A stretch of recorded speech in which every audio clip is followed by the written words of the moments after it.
that the gift is not the ability, the gift is the role or the place to serve in the church. What I encourage people to do is take some time of personal reflection and look at who God made them to be. God has given you a place to serve in the church, and that's exciting, isn't it?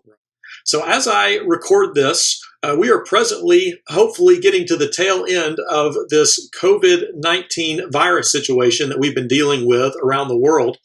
And I think a great question that we can all be asking is, once we're able to finally start going back to church again, how is it that God wants to use us in our churches? Now that we've had some time that we've had to be distanced from the work of the church, it's worth reflecting on how we could be valuable, what it is that each of us has to contribute to the work, because every part of the body matters. This is what Paul says in Romans 12, 1 Corinthians 12, and many other passages.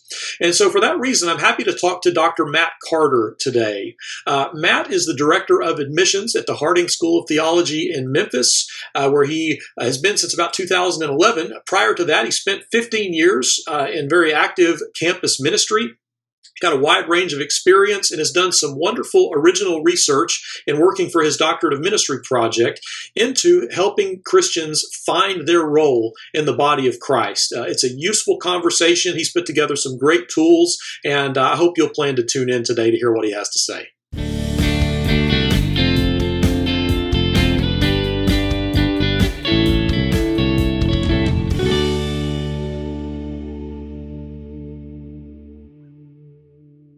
Here now with Dr. Matt Carter. Matt, thank you for joining me today. Thank you, Mark. I'm really happy to be here with you. Well, I really appreciate the research that you've done.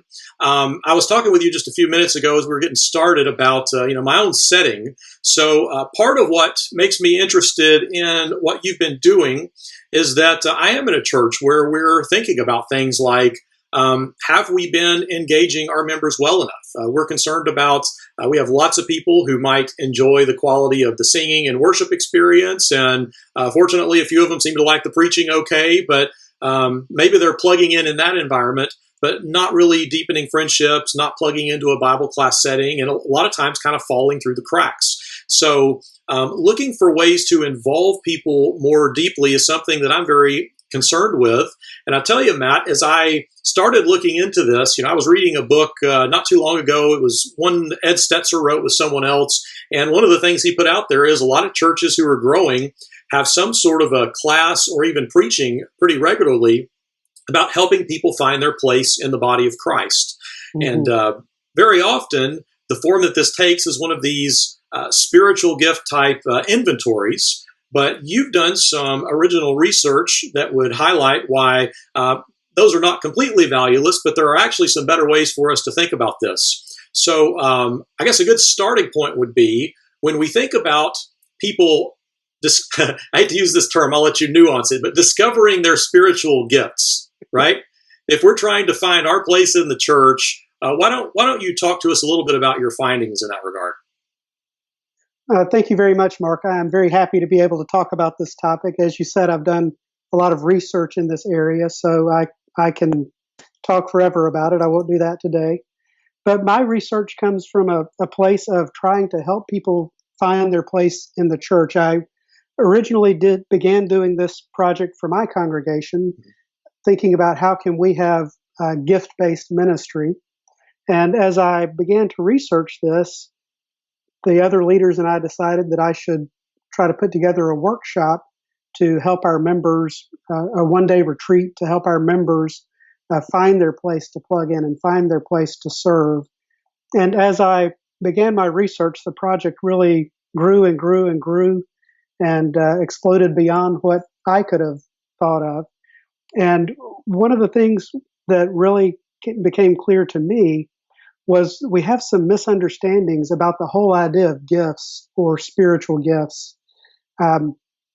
As I was looking at the Bible, you may have heard of it, a verse that really became clear to me was 1 Corinthians 12:18, where Paul writes, God has placed each one of the members in the body just as he wanted. Mm-hmm. And as I was reading that, and I was reading 1 Corinthians 12 and Romans chapter 12 and Ephesians chapter 4. As I was looking at these different scriptures, What I did not find was people having to discover their gift. Hmm. I did not find a picture of God hiding from you what it is you're supposed to do, Hmm. and you having to go through some complicated process to uncover your gift. And if you look at the names of the books, there are things like Discover the Gift, Unwrap your Gift, Right. The Hidden Gift Within. And as I looked at this, I thought this really doesn't make sense of who God is. As we read in the Bible, God is very capable of helping people see what it is that He wants them to do for the church and where it is He wants them to serve. So as I began looking at this, I noticed that a lot of linguists have outpaced a lot of ministers in terms of this idea of gifts. I have always seen the word charisma, the word that's often translated as spiritual gifts. As I have looked at that word and read, in the past I had always heard that word translated as spiritual gift and understood it to mean some kind of special ability. Right. God has given each one of us an ability, and then we're supposed to use that ability. It has something to do with the way that we understand the word gift in English, doesn't it? The way we tend to use gift to mean, I think you point this out in your dissertation. For us, gift can mean like a Christmas present, but it can also mean an ability. And very quickly with Scripture, we've just moved immediately toward the special ability card. So you're saying there's some other ways to look at this. Absolutely. And in Greek, it is not the ability card. It is completely the present card. And in fact, the word charisma that's translated as gift in many places is actually a gift that is graciously given. And so the emphasis isn't on the ability or whatever, it's on the graciousness of God in gifting you and giving you this gift. And as I continue to look at 1 Corinthians 12 and Romans 12 and Ephesians and 1 Peter, I began to understand that the gift is not the ability, the gift is the role or the place to serve in the church. And so when it says God gave some in Ephesians chapter 4, God gave some to be apostles, prophets, evangelists, pastors, and teachers. Those aren't abilities; those are ministry roles. Does use the giving language there too, doesn't he? God gave them to do this. Yeah, Christ has given the church.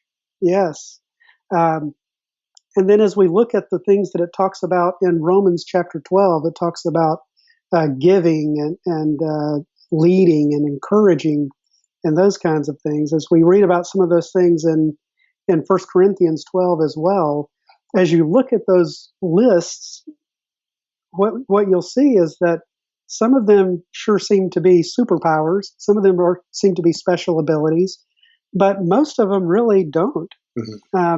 Maybe there is some kind of superpower of showing mercy or being encouraging, but for some people, that's kind of how we're made, right? And so as we looked at that, it became clear to me that I actually made a little chart here. I don't know if that shows up very well.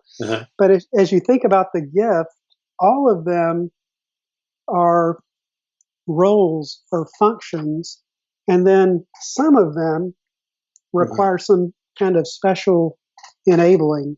So not all of them do, some of them do. The gift is the role or the function. God has given you a place to serve in the church, and that's exciting, isn't it? Right. So we go back to that verse where Paul says God has put each one of us in the church just as He wanted. So the question is, why am I here? Why has God put me here? And rather than I can't answer that question until I solve God's puzzle because He's hidden it from me, I think there's a better way. I think there's a better way. Yeah, that's interesting, Matt. Yeah, I appreciated the way you brought out how we have these different roles, and I think you also point out the way that the church continues to evolve. So some of the roles that were needed initially might be roles that we don't need anymore necessarily, whereas I think you might have mentioned. I know I would kind of gravitate towards the people who work the AV booth, right? That's Right. the special. It's a special ministry. It's a special role. Not one that they probably needed in the first century, but for us is a pretty crucial one. So, And, and isn't it such a blessing when a church gets somebody who can do that? mhm, And isn't it a blessing when the church has somebody who is the first person there to help set up and the last person to leave as they help mhm, to break down? yeah, And isn't it a blessing that we have people that love to play with the babies and help the babies? right, And isn't it great that we have people who are convicted about the need to help the homeless? right, So rather than try and uncover some hidden power, what I encourage people to do is take some time of personal reflection and look at who God made them to be. mhm, What are their passions? What are their abilities? What are their learned skills? Some people are just have a natural ability to sing, but singing and being able to lead people in worship aren't the same thing. that's true. And a lot of those people who are really good singers can learn the skill of leading people in worship. So there's an ability, but there's also a learned skill. Mm. Mark, did you know that there are some people who really enjoy spreadsheets? This is true. This is true. I love those. I love those people so much. We need those people. I am not one of those people, Right. but God has provided for the church people who love spreadsheets to do things that call for spreadsheets. So I encourage people to spend some time in personal reflection. What are my abilities? What are my learned skills? What are my experiences? And what are my passions? Mm. I remember I served as a campus minister on state school campuses for about 15 years, and I would often have conversations with people who were youth ministers, and they would say things like, I can't understand why you love working with college students so Mm. much. And I would say, I cannot understand why you love working with middle school students so much. Mhm. God had given us each passions, and we're grateful for one another because more kingdom work is done, Mm. because we have more people with passion and ability in different Mm. areas. Something I'm just thinking about, Matt. I like the way that in taking more of a present tense, future tense focus on the needed areas of ministry. I think about if and I've seen a variety of these spiritual gift inventories. As I mentioned, as I started kind of looking into what could we be doing to plug people into church. I mean, there are some robust lists out there of all these different little gifts that they would find throughout Scripture, but in doing that, you kind of are still working with a closed set. One of the things Mhm. I'm thinking about is how by just inviting people to think about what can I do, what do I know, what do I care about, what's going on around me, what are the opportunities that are in front of us. There's something just really refreshing and innovative about that. Mm. I think there are a couple of cautions that I would have Mhm. about inventory, uh, the inventory type process. Right. First is that it assumes this ability thing. You're looking for your ability. Now, it seems unlikely to me that if I don't know I have an ability, I'm going to answer an inventory in such a way that shows that I have that ability, Hmm. right? Right. If it says, can you sing? And I don't know that I can sing, I'm going to say no. And so I have an issue there that it's asking people to self-identify as though they're going to come up with some kind of surprise or new information Mm-hmm. through the way that they perceive themselves. Hmm. Again, you can see there's a little bit of a problem. Sure. The second issue that I have with those is that they have not been validated as instruments asking questions. If you've ever made a survey, I've done this. Hmm. You make a survey, you put it out there, and everybody complains about the questions because they didn't understand it, they didn't ask it the right way, or they thought I meant this. And Hmm. you ever have this Very experience? much This so. is Yeah. Hmm. always my experience with surveys. Well, there is a science to making an instrument, and when people who understand that science have taken these surveys, and looked at them to discover, do they actually answer the questions that they tell you they're asking, they have been shown not to actually be valid. Wow. They've been shown to not be giving you the information that you think you're getting. So some of them have claimed to be accurate for 14 or 16 gifts, and they're really accurate for 2, speaking and serving. So really all it's telling you is, should you speak or should you serve?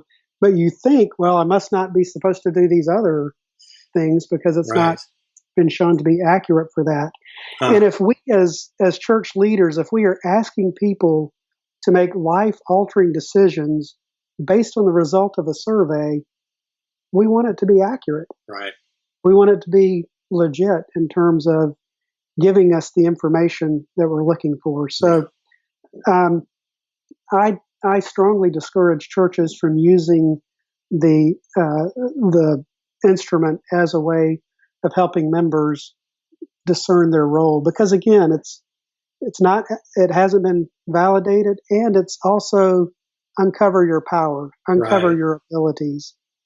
Instead, I have if I can move forward a little bit here. Sure.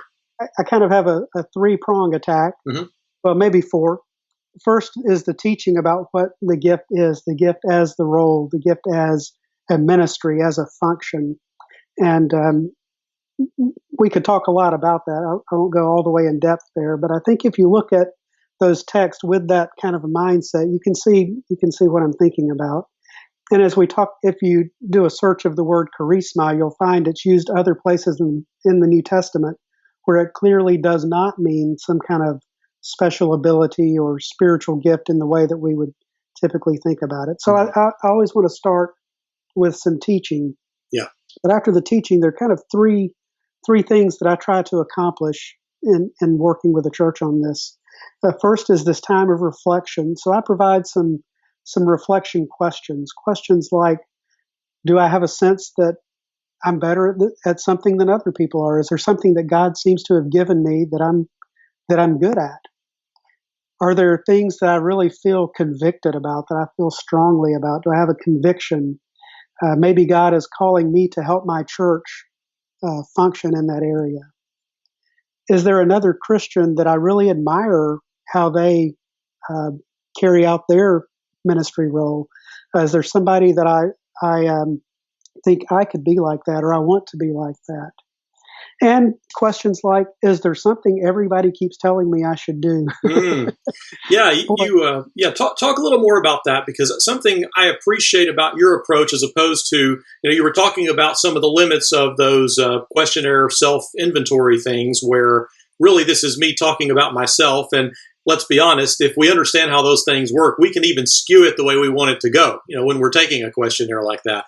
But you make a really intentional effort to bring the Christian community into this process. And so you were mentioning that with a couple of your questions about, who do I admire, whose ministry do I look up to? But talk a little bit more about this communal aspect, because this to me seems a really distinct thing about what you're trying to do that I think is very healthy. Amen.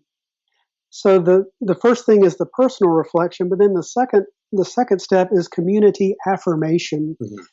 As Christians, we should be in the affirmation business, shouldn't we? Right. We should be encouraging people. We should be complimenting people when we see them serving and blessing the church in different ways.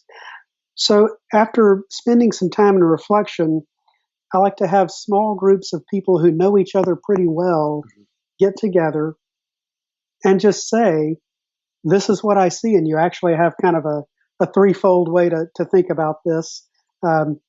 Nobody will remember the 3 ways, so my dissertation's readable. It's not too complicated. But the first thing is telling somebody, I kind of think you might be able to do this. Maybe I'm not sure, but I kind of see some potential in you here. So I think you might be good at this. The second thing is, you would be good at this. I have seen you carry out this ministry in this way or this way. I've seen you exercise this role or function in the church, or maybe I've seen you do it in another setting and I think you could bring it to the church.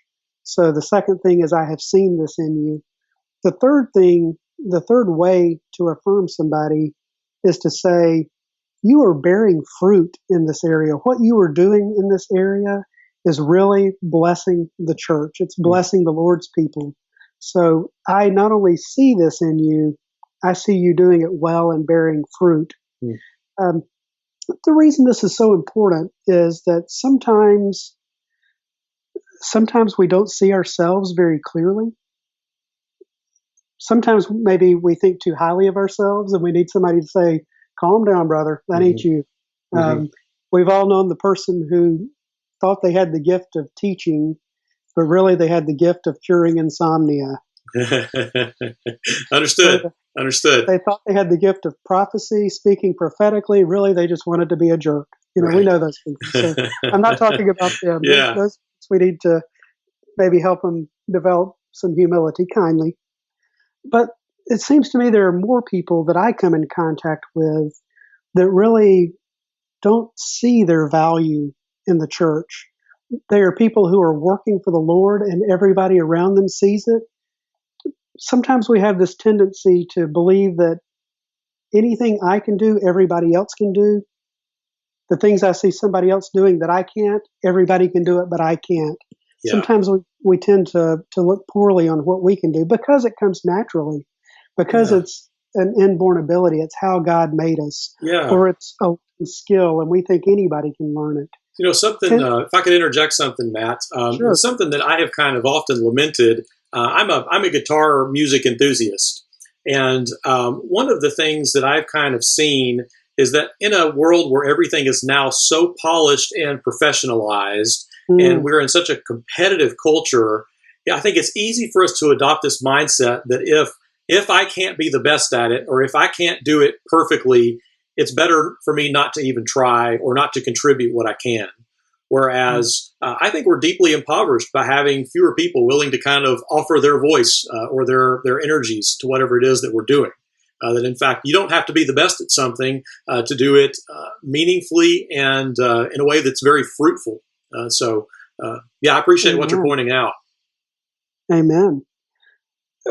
What I have seen as we've done the community affirmation times at some of the churches I've worked with, one of the most beautiful things that I have seen is people who never thought they had anything to contribute, never thought they had anything of value. And it's so clear to everybody else. Yeah.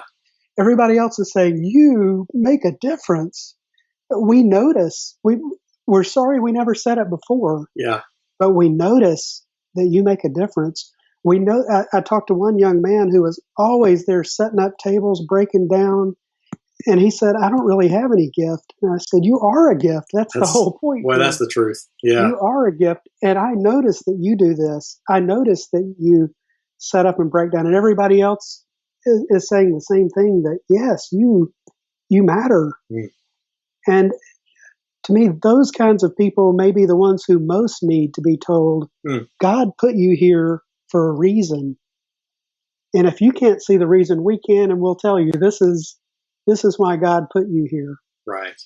And so having that community affirmation is so important. And it's important not just when we're having a discussion about this, but it's important as a church to build a culture of affirmation. Yeah.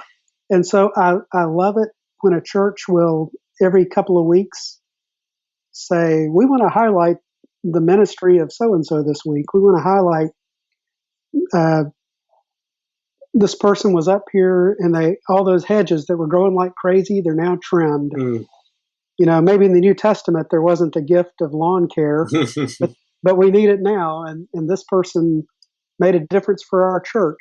Right. And it plays a role in how we feel about our church. It plays a role in evangelism, maybe presenting a good appearance. It matters. Right. It matters because they shared their time and abilities, and we appreciate that. You know, Matt, in creating a culture, it would seem to me that in order to do that, it really kind of has to start at the top, doesn't it? If we're going to set what our culture is going to be like, people are going to follow the lead of their leaders. And that's Amen. kind of a component of what you work on, isn't it? Don't you have a Yes, component related to the yes, leadership? Talk a little bit about that. absolutely. After we have the personal reflection, the community affirmation, the third aspect here is leadership empowerment. Mm-hmm. It's really scary as leaders to say, we want y'all to figure out why God put you here, and we're going to affirm you, and then we got to let you do it. Mm-hmm. It kind of defeats the whole purpose if we don't actually let people live out their role, live out their calling. And in some churches, that's no problem at all. Some churches have a culture of empowerment. Other times, there's a culture where the leadership says, we want to hold on to all of this. Mm-hmm. We want to make sure that everything is done, everything fits our plans. And sometimes there's a church that is trying to fulfill a dream that somebody had 30 years ago. Right. That person's long gone. Nobody has that dream anymore. The community doesn't really have the need anymore. Mm. Yet we're pouring our human resources and maybe our financial resources into fulfilling somebody else's dream. Mm. And maybe we have people that we're trying to squeeze into that dream, and God has given them a passion for a completely different kind of ministry. Mm-hmm. And so for a leadership, it's scary to say, we are empowering you. We believe in you. We're grateful God has put you here. And we want to pray for you and support you in living out that role. Sometimes it may mean in our congregation, there's something that's got to die. Yeah. And something new has to be born. And here's a challenge for leaders. Are we willing to let something die? And are we willing to let something be reborn? And sometimes in churches, we're not very good at a life cycle. Right. So even if we let something be reborn, it doesn't mean we're stuck with it forever. Maybe we discern, okay, we don't need to do this anymore. Maybe we need to be doing something else. Mm-hmm. We need to be nimble with the people God has given us, the circumstances God has put around us, and the opportunities to serve in our community. So sometimes these things happen within the church. The other way it happens, though, is outside the church. We don't always have to reinvent the wheel. For something to be ministry, it doesn't have to happen in the church building under the authority of our leadership. So, for example, the Bible is pretty clear about the importance of Christians caring for orphans and widows. It doesn't mean that every church has to open an orphanage or every church has to have some kind of seniors ministry. It may take place when there's a young family that says, we want to foster. Mm-hmm. And so it's not a ministry of our congregation, but it is a ministry Mm-hmm. of our congregation. Sometimes people carry out their role in the community on behalf of the church. And we need to be willing to bless them in that and to let them go and do that, and not to say, well, they're taking time away that they could be doing here. Well, no, they're taking time that God has given them to carry out the mission, the function of our church, Mm-hmm. of the kingdom of God. And so we need to be willing to bless them with this. Yeah. Some of these things are kind of abstract, and it's been my experience that church leadership does not really excel in the abstract. We tend to want to be concrete. And when we say we're willing to bless people in different areas, it can be a challenge. Oh, is that what I didn't think it meant that. I thought it meant bless them to fit into the boxes we already have. Right. Well, so when you've seen this done well, what has it looked like? When leaders have done a good job of empowering some of the churches you've worked with, could you describe any particular steps they've taken that have made it really clear they've been empowering, not just kind of saying we want to be empowering or thinking at an intellectual level, yeah, I ought to be empowering, but when they actually take steps that do empower people, what does that look like when you've seen it done well? Well, first, there has to be an understanding of what that means. And so the leadership needs to be united on this. The leadership from the eldership or other ministry leaders, the ministry staff, everybody has to agree that if we are empowering somebody to do something, that we're willing to let go. And so you can kind of look at your at your church and how it functions and kind of have an idea, are we already there, or is this an area where we're going to need to grow? Mm-hmm. For example, if your eldership believes that the elders should make every decision that's made, then they're going to have a hard time saying, we're going to let you go and make decisions.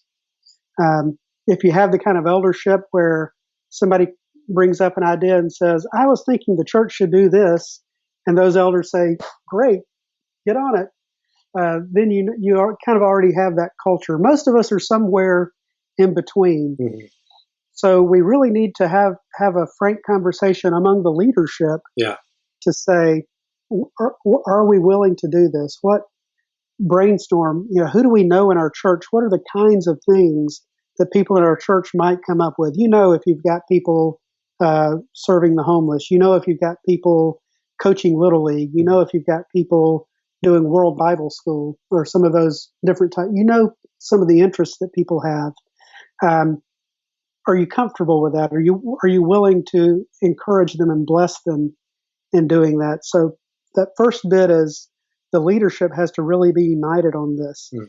And it may take some accountability there. It may take one leader saying to another leader, we said we were going to do this. Here it is. I noticed that you're telling this person they have to do it this way. Yeah. We want to be empowering here. Right. So it is a challenge. And not just some churches, but some individuals are better at it than others. So we may need to remind in our leadership, remind, encourage. The second thing, though, is communicating that to the congregation. Hmm. And so when I'm working with a church on this, I have a leader stand up and make a statement on behalf of the leadership. It's not me making the statement. I have an elder, or in some cases, depending on the congregation, it may be the lead minister, actually stand up and say, we are so grateful that God has given you to this church. We believe that He's called you here for a purpose, and we are committing to support and encourage and be behind you 100% as you live out that calling that God has given you. Mm-hmm. I'm doing stream of consciousness there. They'll say what's important for them to say. It'll sound different based on the congregation, but something along those lines to verbalize, we are giving you permission, and not just permission, but encouragement and support. We may not be able to financially support it. It may start something new. We may not be able to financially support it, but we will definitely support it with our prayer, with our encouragement, with our leadership. And then calling it out when it's happening. Stuff that happens in the building, maybe everybody doesn't know about it, but there's a chance more people know about it. But if somebody is serving in some way outside our building, outside our walls, off of our clock, we may not know about it. So it's important to highlight those kinds of things. Again, this is part of that culture of affirmation. Yeah. Matt, if I could interject something, Sure. Something that I believe is an unfortunate idiom for us is when people say talk is cheap, right? That's a saying we hear sometimes, talk is cheap. And there's an extent to which that's true, right? Like actions matter, and actions, it's important to follow up on our best intentions. But when it comes to being a leader, I kind of look to the example of God in Genesis 1 speaking reality into existence. And I think for those of us, especially in positions of leadership, the way we talk about our churches, the way we talk about what's going on, the way we talk about our young people and what potential we see, I think that talk and speech has such great value in how we shape people's experience of being part of us. And I'm just kind of thinking about that as I'm listening to some of what you're talking about as some desirable methods, that a lot of what you're describing doesn't necessarily have to break the budget. You're saying, at the very least, as a leader, just get up and appreciate and affirm your people. Don't be one to notice and not say something, but lead the way in affirmation. And man, that goes a long way. Amen. Because there are people already living out a ministry, and maybe they don't know it's a ministry. Yeah. And so you affirming them There's a biblical word I haven't used in this conversation, that it's blessing. Mm. We are blessing them. Mm. We are blessing their work. We're blessing their commitment. And as a leadership or an eldership, if we can bless the work of others, I think that is powerful. Mm. We say talk is cheap until we have those words that come out and we see them land and we've damaged a relationship permanently. That talk isn't cheap. That talk is costly. Mm. But there's also a talk that's valuable, like a setting of gold or a setting of silver in a setting of gold.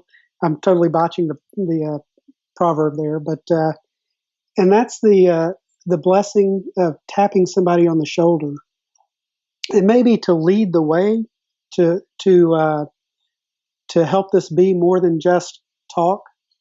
Maybe that leader can already have somebody in mind, and when they're making this affirmation, this commitment to empowerment, maybe they can tap somebody on the shoulder and say, for example, I've seen Sister so and so in the work that she's doing with the youth, or I've seen Brother so and so and the work he's doing, coaching soccer or teaching in the public school.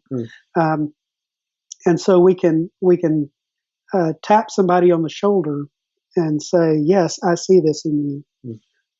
I think it's also important that we tap people on the shoulder who aren't already doing something and say, well, take yourself, for example. I'll give myself as an example here. You may have an experience like this. Sure. When I was about 6 years old in the church where I grew up, it was time for me to learn what it meant to be a song leader. And I'm 6 years old. I have no musical ability, certainly no musical training. And my dad, who is a very gifted worship leader, very much a gift to the church and a talented worship leader, he's going to work with me on this. So he picks out the song. Remember, I'm about 6 years old. I was sinking deep in sin, far from the peaceful shore. My 6-year-old soul was very deeply stained within, seeking to rise no more. So I don't know if he was being prophetic with this, but that's the song he chose for me. And then he said, now you move your arm like this. And I wanted to do all this other stuff that I saw other people do. And he said, no, with this song, you just do this. And so some Wednesday night, I got down there, and the real worship leader for the night blew a pitch on his pitch pipe. And I just started singing. What I was singing had no relation at all to the pitch pipe that he blew. But I started singing my heart out. And that church, they sang their hearts out. Right. Because they wanted to encourage me. They wanted to make me a song leader. Right. And so that was a beginning for me of a lifetime of worship leading that I still enjoy to this day. Yeah. And so had nobody tapped me on the shoulder, I don't know that I ever would have thought I can do this. Mm-hmm. I suspect with you, probably at some point somebody tapped you on the shoulder. Definitely. You could be a preacher. Yeah, I could tell you stories going a long way back, but I know for me, I ended up doing my dissertation around some studies in short-term missions. But what made me so passionate about short-term missions was when I was fresh out of high school. I went on my first mission trip, went to Honduras. I was there for 2 weeks. And in addition to all the ways that it changed me just because of a fresh perspective, I'd never really seen what I would call kind of bare knuckle poverty before in some of the places we went. But yeah, there were a couple of people on that trip who would just give me specific compliments and, act like they valued me and that I had something to offer. And, some of the specific things they began to compliment led me down the path of thinking, maybe ministry could work out for me. And I kind of came at it through the back door. I just never believed any church would ever hire me. But I went ahead and I, kind of studied at Harding undergrad. And sure enough, little by little, those doors continued to open for me. But yeah, I had a lot of affirmation along the way. And there's some, if you'll indulge me, one story I just think is worth sharing since we're talking about this. I've shared this story one of my previous podcasts, but I used to work at the Old Hickory Church of Christ in Nashville during the 1950s and 60s. They produced I don't know the exact number. They were a large church at the time, but we're talking dozens of elders, ministers, missionaries, and also all the ladies married to ministers, elders, missionaries. And the way that they did this, because I actually studied this, I really was one of my grad school projects. I had to do some good listening and kind of investigating our own congregation. But what I discovered was the way that this happened was that the elders were intentional in going around pretty frequently, and all the kids who grew up during this era remember, when they think of their elders, they remember right in the middle of Sunday school class, an elder comes walking in the room and just starts going around the circle. We're so glad you're at church. I bet you're going to grow up to be a preacher, and I bet you're going to grow up to be a missionary, and I bet you're going to grow up to be an amazing Sunday school teacher. And what's so cool about this was they all became these self-fulfilling prophecies. And so Old Hickory was really this anomaly in kind of the late mid to late 1900s, where they produced just this astronomically large number of very competent leaders. But what it started with, there was some training and stuff along the way, but really it was just verbally affirming children and planting ideas in their heads, which grew to bear good fruit. So yeah, that's kind of a long story and a side story, but I think it's relevant to what we're talking about. And so, yeah, I very much would affirm in my own experience what you're talking about, the value of, you say talk. We've been talking about talk being cheap, but you're right. Some talk is of great and enormous value in the lives of people. We really can speak life and opportunity into people if we try. What a beautiful church! What a beautiful story. As I think about my experience, I grew up in a small church. Well, relatively speaking, usually 150 or so. I know for some people that's a big church. But, depends on where you live, right? That's right. And even in that church, there were probably 8 or 10 people who went on into vocational ministry from my growing up years and my college years. In my campus ministry work, I had about a half a dozen students who went into to full-time vocational ministry or missions or other types of ministry, not to mention people who have gone on to be elders, ministry leaders, Bible class teachers, and those kinds of roles as well. And I think part of it is not just the words, but I bet those Hickory Hills elders also gave opportunity. You're right. If you're in a ministry that's not giving people an opportunity, they're never going to live out they're never going to see the fulfillment of those prophecies. So in campus ministry, I always tried to give everything away that I could. There were some things that I needed to do, and I would do those. But if there was anything I was doing that I could give away, I would let somebody else do it, because I wanted them to discover their ability, their leadership, or their servanthood in a particular area. Well, that's mature of you. I know something many of us struggle with. We kind of want more people to be involved, but we also like to get things done exactly the way we want them done. And you have to get comfortable with letting people own their own vision of what this could be. And it might be different than your vision. And yeah, that's challenging. But what you're talking about is very important. Yeah. Sometimes the value of having somebody else do it is higher than the value of having it done right. Yeah, that's helpful. That's true.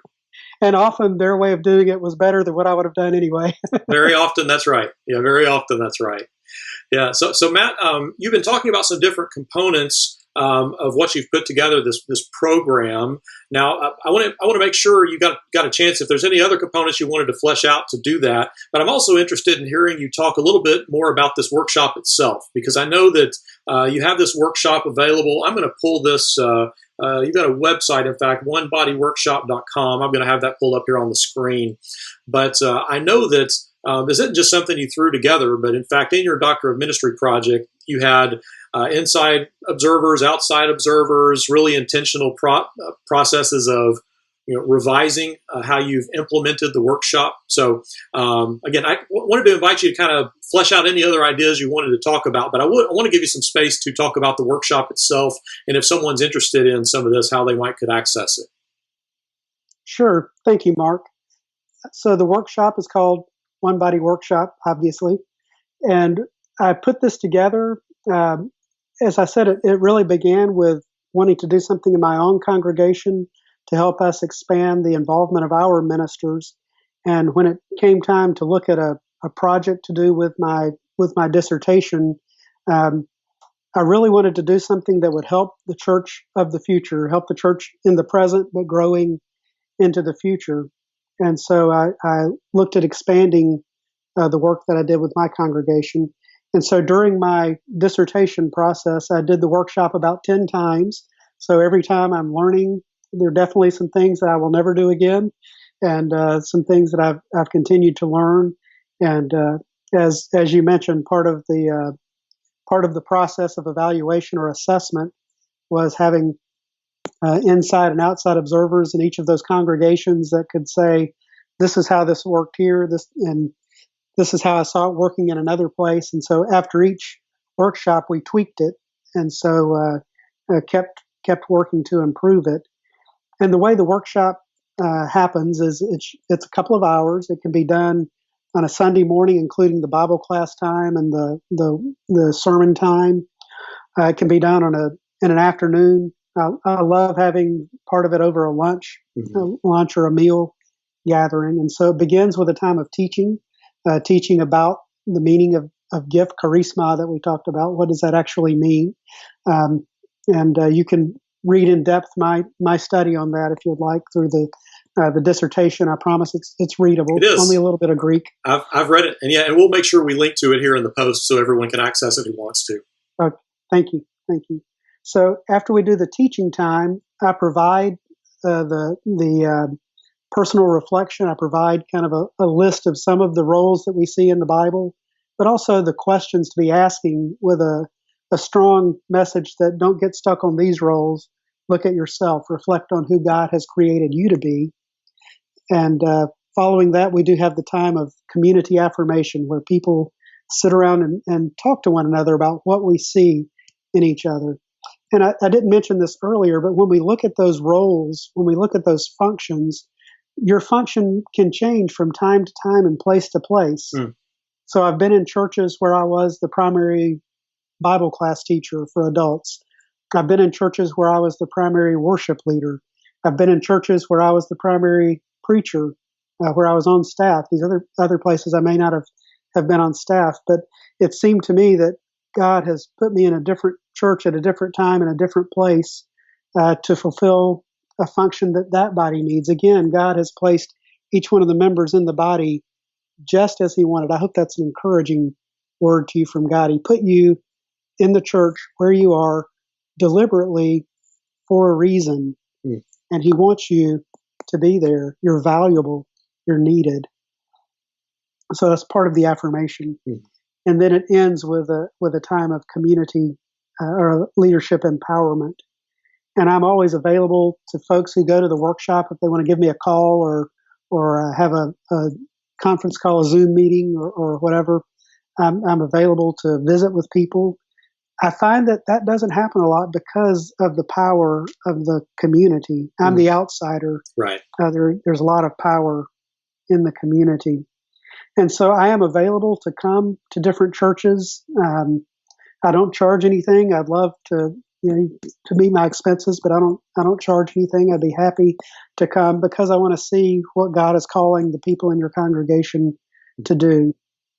I'm also willing to coach you if somebody wants to take the dissertation. They don't have to take the whole dissertation, but if they want to take the presentation, I would be happy to coach somebody on how to do it, how to work with your congregation on it.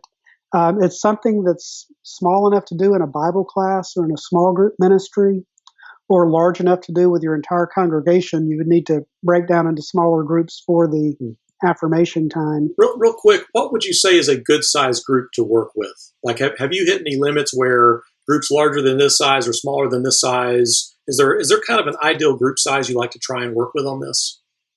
The large group, I haven't necessarily come to a group that was too large. Okay. But when we do the community affirmation, we really need to be in groups of of 6, maybe 8. Mm-hmm. It depends on how long you want to give to affirmation. Um, I've been places where I've said get in a group of 6 to 8, and there's always a group of 12, and then they're mad when it's that part is over because they haven't all had a chance to Right. affirm one another. Yeah. And so I say, well, this isn't the only time you can affirm. This is the start. This is not the end. So there is that caveat. Mm-hmm. But with a large group, it is fine as long as we can break down. I've done this with a couple of churches of a couple of hundred members or more. I've done it with churches of 15 or 20. I've done it for youth groups, for campus ministry groups. So there are different. I can tweak it to help if there's an opportunity where this would be helpful. That's interesting to think about too. How within our churches, once you get above a certain size, you kind of have once you're large enough to where it's not possible to actually know every member, you do necessarily have kind of an inner circle that you work with. And I hadn't thought about this till just now, Matt, how the tendency is kind of to think of the whole church as the category and what's my role in the big picture, when in fact, it might just be within my group that it's important to talk about who has different functions within this group. As several groups together make up the collective whole. I hadn't thought about that, but yeah, you're right. There's a lot of different ways to apply this model of reflection, affirmation, and empowerment. Good. Yeah. So if people are interested in this workshop, it sounds like you're very willing to work with anybody on it. So I've got your website listed, onebodyworkshop.com. So I would encourage people to check out your website, and appreciate you being open to communication from folks who are wanting to learn more. Now, is it okay if I shift gears a little bit? Anything else you want to say? Okay. Now I know you've been working at the Harding School of Theology since was it 2011? Yes. I think you got started because, in fact, I was looking at my Facebook feed. I got the notification. As of today, it has been 9 years since I graduated with my MDiv there at the Harding School of Theology. And I was there right about the time they were going from being Harding University Grad School of Religion to Harding School of Theology. They made that name change, but you've been there for several years now.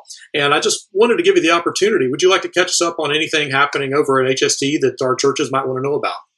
Sure. And I came November after you graduated. The town wasn't big enough for the two of us. That's it. That was the problem. Yeah. But we do have fabulous alumni. I've enjoyed. Of course, I was a student in the '90s, back in the HUGSR days, and so I know folks from that era and from since I've been back. But I've really appreciate the many alumni that we have doing great work in churches as preaching ministers, youth, campus, but also Bible class teachers and others, missionaries. We have tremendous alumni.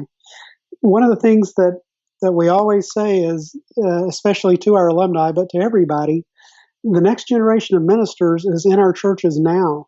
And so let me encourage everybody to look at the people in your church, look at the people around you. And if you know somebody that you think might be cut out to be a minister, might have some of that calling or some of that ability, tap them on the shoulder, give them a word of encouragement. If we can provide the kind of training that would help them, I would be glad to visit with you and that person. I used to say come to campus, but don't come to campus right now. We are closed during the coronavirus shutdown. Right. But I'd be happy to meet with you and that other person on Zoom. I'd be happy if you just want to give me their contact information. I'd be glad to visit with them, because we believe so strongly that there are so many people out there that the Lord can use in so many different ways, and some of them we can help become more effective servants of Christ. So we are always looking for that next generation. You don't have to be a preacher to come. If you're a ministry leader, Bible class teacher, elder, we can support and encourage you in that ministry as well. We offer very practical, hands-on ministry training, as well as Mark and I, with our MDiv, can attest that we get pretty deep in the languages and those kinds of things as well. But you don't have to do that to benefit from what we do. Right. One of the things you may have noticed, and if you haven't, let me encourage you to go to our website, hst.edu/resources, Hmm. hst.edu/resources. During this worldwide pandemic, I guess that's redundant, during this pandemic, we have been working hard to provide some resources, some information that can bless church leaders as they try to determine how do we lead during this time. So you'll find things like there's a video, how to preach when you're anxious and alone. You're preaching to a camera. Hmm. How can a church build a studio on a budget? That was a very popular one recently. Yeah. One of our alumni, who is a licensed counselor, did a great video on how practical tips for helping people who are struggling with isolation. A lot of other things like that. So we do have a lot of video resources. There's also a collection of links that can be helpful for thinking about what do we need to think about as we prepare to reopen. What are some of the other considerations that we need to have as a church that is scattered right now? So we try to provide as many resources. If you scroll on down that page a little bit more, there's also some short videos with just encouraging messages, just a word of encouragement. And there's some Bible class curriculum that you may find helpful. In fact, we have some of Mark's, some of your work from the Gospel of John. Oh, really? Yeah, that's right. Yeah, thank you. Graciously gave us permission to use there. Yeah, yeah. So let me encourage you as a church leader or a church member to visit that page, and hopefully we can help.